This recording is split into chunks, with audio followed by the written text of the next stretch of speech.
السلام عليكم ورحمة الله وبركاته. ازيكم عاملين ايه؟ النهاردة ان شاء الله حلقة توقعات جديدة. مش هنتوقع ماتشات كتير، هما ماتشين بس. ماتشين، زي ما بيقولوا ماتشين الموسم يعني.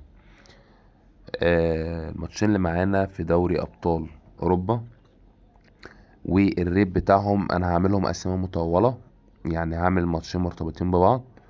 الريت بتاعهم طبعا هيبقى كبير، اعتقد هيبقى 4%.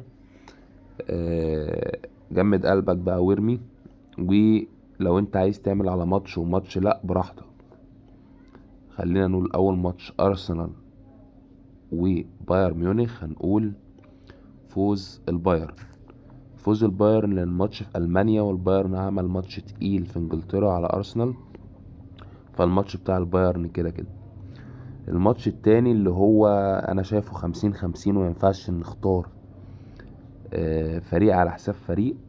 انا شايف ان الماتش ده اللي انا هختاره ده هيبقى مخاطرة طبعا، بس زي ما احنا بنقول التوقعات دي حظ وانت وحظك يعني.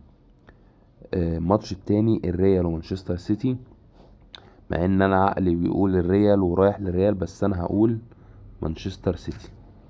لان السيتي طبعا مش هيسيب الماتش بسهولة، الماتش على ارضه وبين جماهيره، وهو السيتي عارف ومدرك انه لو عدى الماتش ده فهو كده كده هيبقى في النهائي. فهخلينا نشوف كده الاتنين مع بعض. زي ما قلت الريت مضروب في اكتر من 4 اهو، 4.36. يعني لو حطيت 100 يبقى 436، لو حطيت 1000 يبقى 4366.